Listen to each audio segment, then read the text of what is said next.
First licensed astrologer since 1968.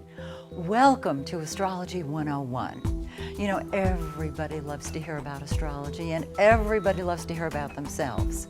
I am going to show you in the series of classes that I'm going to be sharing with you how to interpret the birth chart very, very simply. When I started studying astrology in 1966, we didn't have the internet.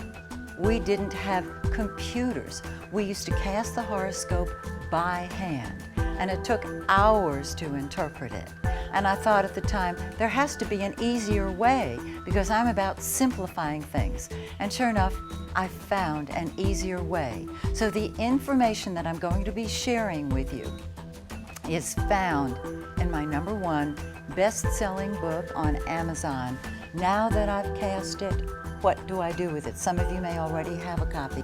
I hope you'll follow along, and if you have your own birth chart, now would be a really good time to pull it out of the drawer, because what I'm going to do is start from ground zero, and I'm going to explain step by simple step how to interpret your own birth chart. I years ago asked a friend of mine why she wanted to sit in on my classes because I'd already read her chart to her, and she said, "Maxine, nobody gets tired of hearing about themselves." So, if you've had your chart read, hear it again for the first time. Follow along as I take you step by step around the zodiac. Now, as you can see right over here, we have a wonderful zodiac that describes what a blank chart looks like. So let me tell you exactly what you're looking at. As you notice, the chart is divided like a pie into 12 pieces. We know it's 12 because we start here at house #1. These are called houses. These divisions are houses. And by the way, as you can see, each house deals with a different area of life, and we will run around the chart and talk about them.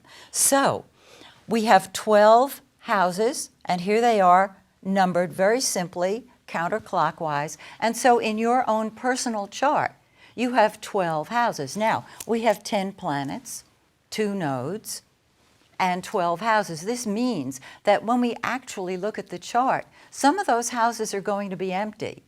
That doesn't mean that part of life is devoid of any energy. It means it's simply not as important as the houses that have planets in them. And we will take that, as I said, step by step. But first, let's look at a wonderful description of each of the houses. Let's start, first of all, with the first house.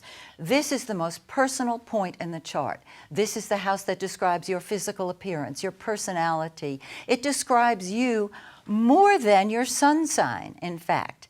And when we get to it, there's going to be a sign, a zodiacal sign, on each cusp, each edge.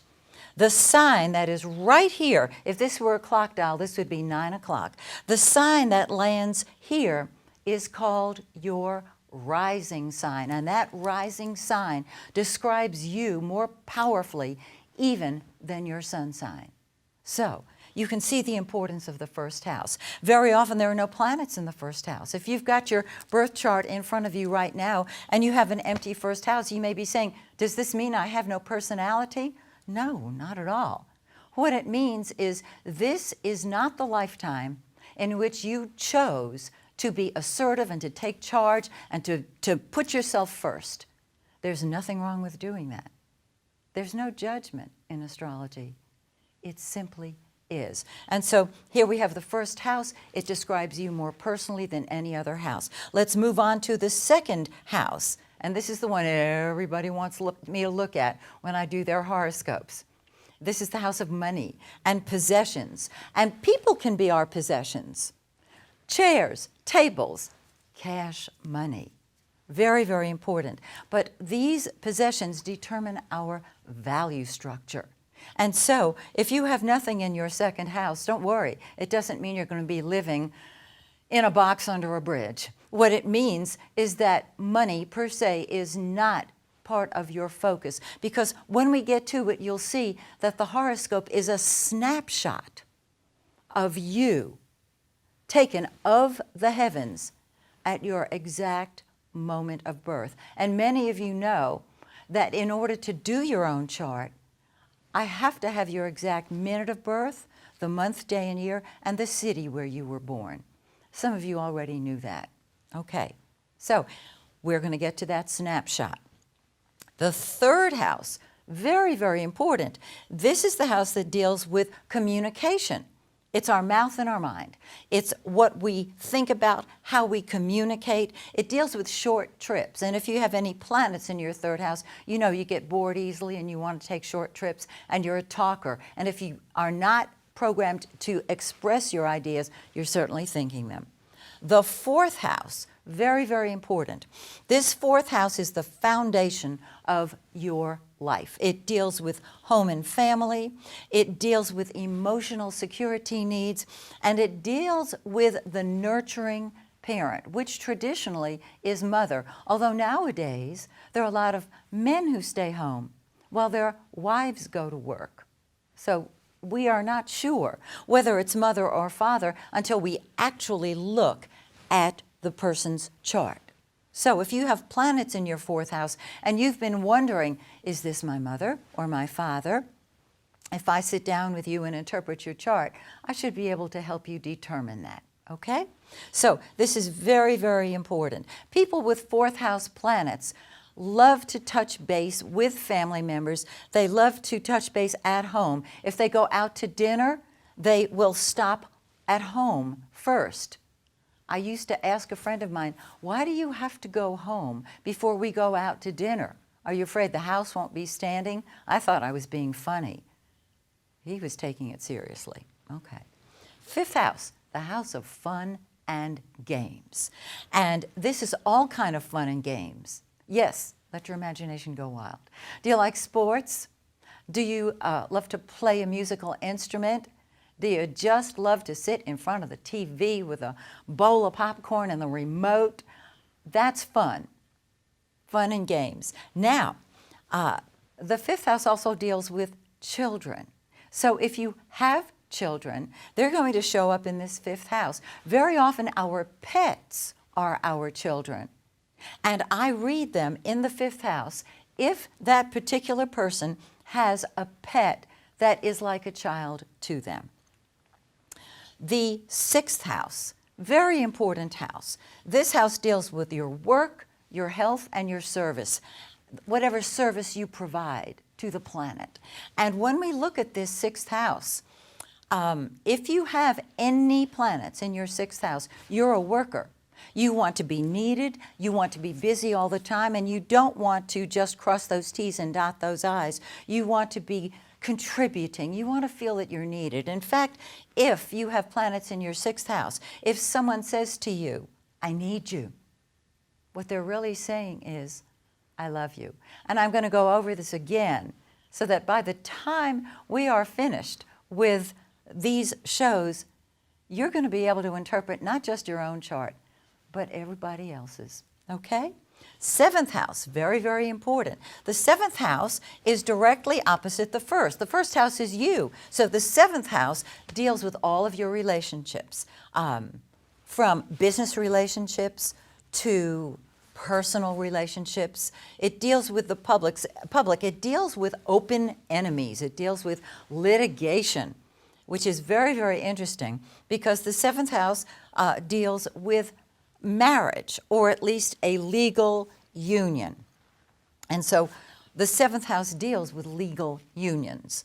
You meet someone, you have a legal union, everything's wonderful, and then you decide, oh, this isn't working. The seventh house is the house of open enemies. And so that partner can become an adversary. And so then you take the relationship to court or to an attorney, once again the seventh house, to dissolve it. On the other hand, you may have a relationship that goes on for 20, 30, 40 wonderful years while the two of you learn about each other and help each other grow. Again, it depends on the planets in the seventh house, which we will touch on, of course. 8th house, wow. This is the most powerful house in the entire zodiac. It deals with transformation. The 8th house is the house of secrets, and if you've got anything in your 8th house, people entrust you with their secrets. You may not want them, you get them, and you have to keep them to yourself. The 8th house is the house of power and control, and you will learn in this lifetime to let go of control and simply take charge. That's the highest version of this house. The 8th house also deals with joint finances, other people's money. And if you have anything in the 8th house, you're wonderful at helping people create money. 9th house deals with our principles, our belief systems, our philosophy. It deals with long trips, whereas the 3rd house deals with short trips. Can you see how it's a very balanced circle? And so anything in the 9th house helps you stand back, see the big picture. You see the forest in spite of the trees. The 10th house, oh, this is the one that the world sees. This is your public image. This is your career. A lot of people are retired and say, I don't have a career. I beg to differ. Yes, you do. It can be simply nurturing your grandchildren. It can be teaching something at a local YMCA, or it can be gardening. Whatever it is, you don't have to earn money for it. That is your public image. And the 10th house is traditionally the out front parent, the person who teaches you how to deal with the world. The 4th house parent teaches you about home and family. The 10th house parent teaches you how to deal with other people.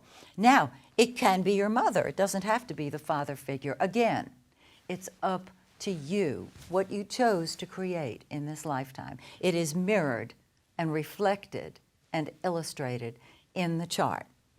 11th house deals with our friends and group activities. This is the house of the humanitarian, and you're going to find that if you have any planets in the 11th house, I can tell you right now, and I'll probably say it again, you ask yourself at least once a week, am I crazy or is the world crazy? Because you are so far ahead of your time. You are the humanitarian.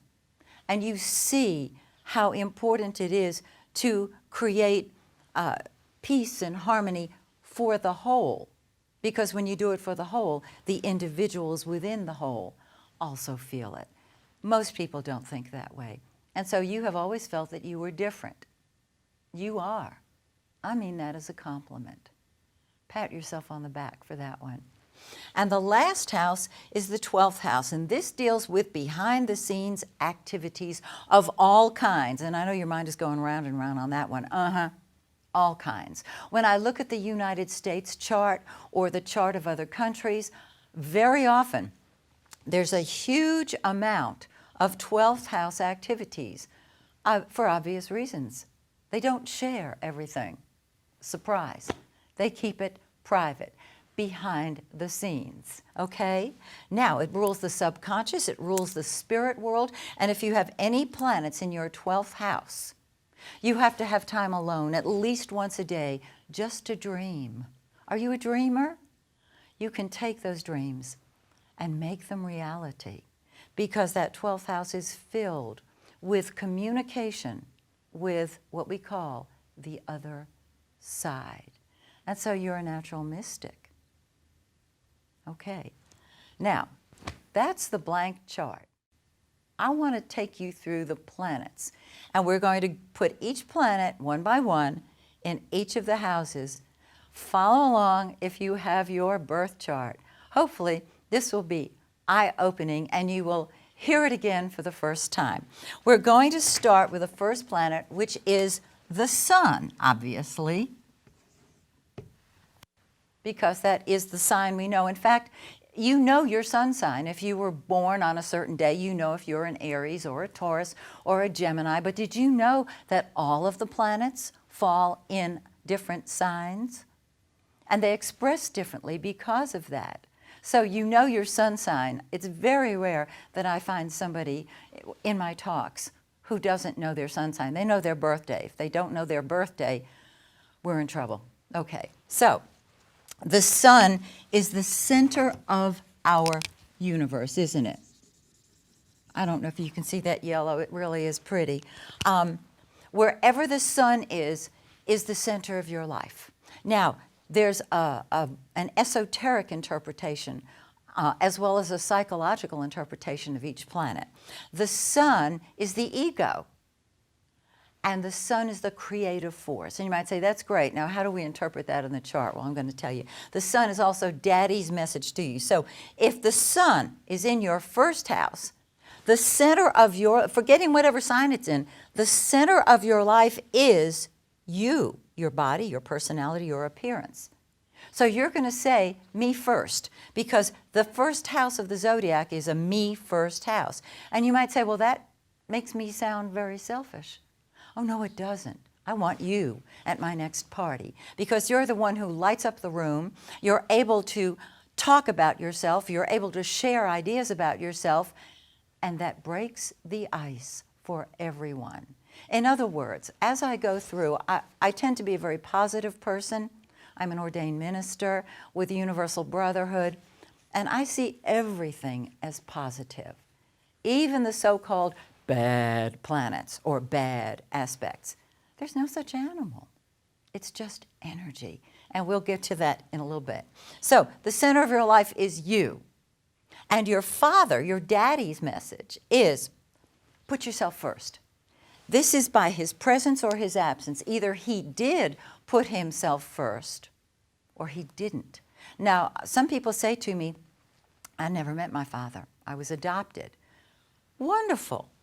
Your adopted father is the one that you're looking at here, whoever you consider to be your father. Grandfathers, grandmothers very often raise children. And so it can be grandfather. However, there is a daddy involved on some level.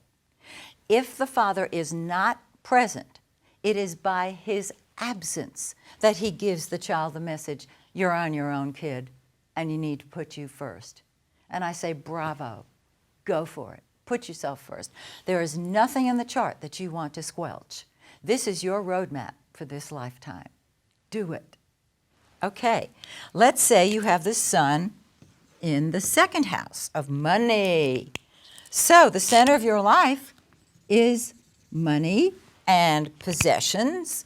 And wherever the sun is, it lights it up. The sun is the giver of life. Now, you might be saying, well, I've got the sun in the second house, but I never seem to have enough money. What I have found is that people with a second house sun always feel that they don't have enough money. It's really funny. Does it mean they're going to win the lottery? I don't know, but it's worth a try, isn't it? Daddy's message is, get the money, honey. Make sure that you get the possessions. Make sure that you hang on to things, because this is the house of things, all right?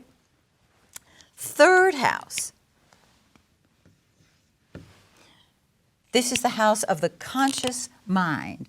And wherever the sun is in your chart, as I said, that's the center of your life. Well, you've got great ideas. It's like you have a bulb that goes off in your head. This is to the sun in the third house. Daddy taught you to talk and certainly to think.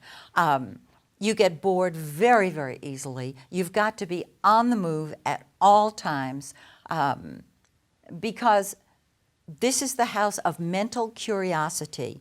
This house also describes your siblings, brothers and sisters, the oldest one in particular. And I'm going to explain what I'm talking about for the advanced student in just a minute, because I'm going to go into charts within charts.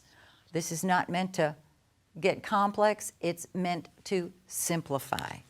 Okay, let's put the sun in the fourth house. Very exciting placement. Now, the sun is a masculine planet, and it represents daddy. So right away we think, oh, the fourth house parent, the nurturing parent, the one who taught you how to deal with family members is your father by his presence or his absence. However, with the sun In the fourth house, the center of your life is your home and your family and security needs. I also want to add that the fourth house is the end of life. I don't mean that moment just prior to lifting off and taking off, but I'm talking about the mature part of your life. And what that sun in the fourth house says is it gets better and better and better. And those of you who don't have your birth chart in front of you now are probably wishing you did. And let me mention this. If you will contact me at my website, MaxineTaylor.com, tell me that you would like a printout of your chart so that you can follow along, I'll be happy to do that at no charge for you. MaxineTaylor.com. Okay. Now, let's look at the sun in the fifth house. Wow. When I see the sun in the fifth house, I know that this is a person who loves to have fun. And they're very good at having fun. Are they an athlete? Maybe. I don't know. But fun is what it's all about. So the center of their lives is fun, creativity. They could be artistic, but they know that life is a game and they want to play it. Now, this is the house of children. And what's so interesting is that this sun in the fifth house tells us that your child puts himself first. This is the child's first house. Remember the first house of the zodiac. This is you. This is your child's first house. And so we can say that Daddy's message was to have fun, but Daddy is a surrogate child to you. How did he teach you to have fun? He was childlike. And your first child is going to be his or her own authority figure. Hope that's not too complex. Okay, moving along. Sixth house. If you have the sun in the sixth house, you are such a doer. The center of your life is service. It's being needed. It's being busy all the time. And Daddy's message was, get a job. But the sun is the authority figure.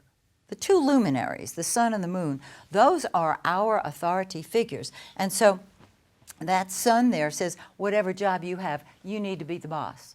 Whatever project you're working on, you need to be the boss. Okay? Makes sense, doesn't it? Now, let's talk about the seventh house of partnership. With the sun in the seventh house, the center of your life is partnership on all levels. You've got to have that one-on-one relationship. Now, Daddy's message is get married, get married, get married. Not literally, but that's the message. Also, very often there is an emotional attachment to your father so that you are equals. Very, very interesting. The sun in the eighth house, this is the house of transformation. And what the sun there says is that your ego is going to undergo a transformation in this lifetime, that you're able to help other people with their values and their money. It is awesome. And Daddy's message is keep private. Keep your secrets to yourself. Because anything in the eighth house is going to be transformed. The sun in the ninth house, center of your life is the big picture, your philosophy of life, your principles. Daddy's message is go long, get on a plane and go. The sun in the 10th house, this tells us that Daddy is the out front person. He's the out front parent. He's the one who said, be on top. Make sure that you're the boss.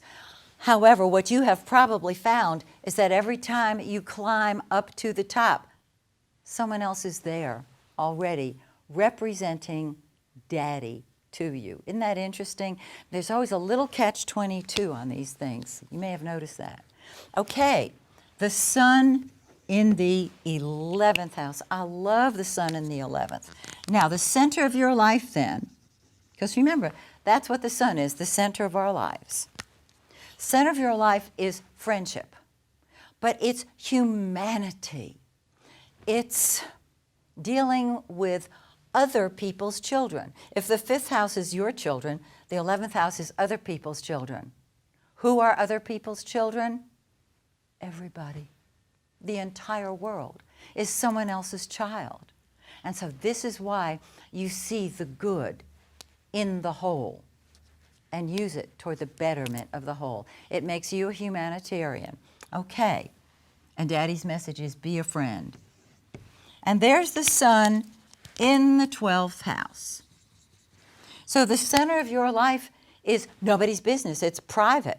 You need your solitude and your privacy. The center of your life is very spiritual. You've got to be alone once a day just to process what's been going on. You cherish your privacy. You love it. Now, I promised to talk about charts within charts. So here we go. The 7th house is partnership. Let's look at it as marriage. Okay? It doesn't matter what type of marriage, it is a marriage. This 7th house is your first spouse, your first husband or wife. If you've been married more than once, you count 2 more houses. This is your second spouse. 2 more houses. This 11th house is your third spouse. And by the time you hit the first house, you have met your match because you're looking at yourself, aren't you? And you might say, oh my goodness, there's so much involved. Yes, when you have a horoscope interpreted, you can see everyone in your chart. So let's just take a look at your first spouse. This is his, I'll say his for generic purposes. This is his personality, this is his money, this is his mind, this is his home, his kids, his job. Oh, that's you, your money, etc., etc., etc. If you have 2 spouses, there's the second spouse. That's his personality and temperament, his money, his ideas, etc., etc., etc. And so you can go around the wheel. You can do it with children as well.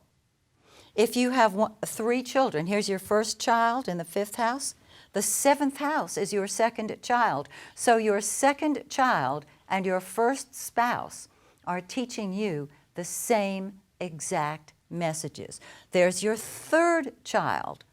If you're married twice and have 3 kids, they are both, the third child and the second spouse, are both teaching you what you need to know. That's it for this segment. Please join me next time when we go through the moon and Mercury and all the other planets.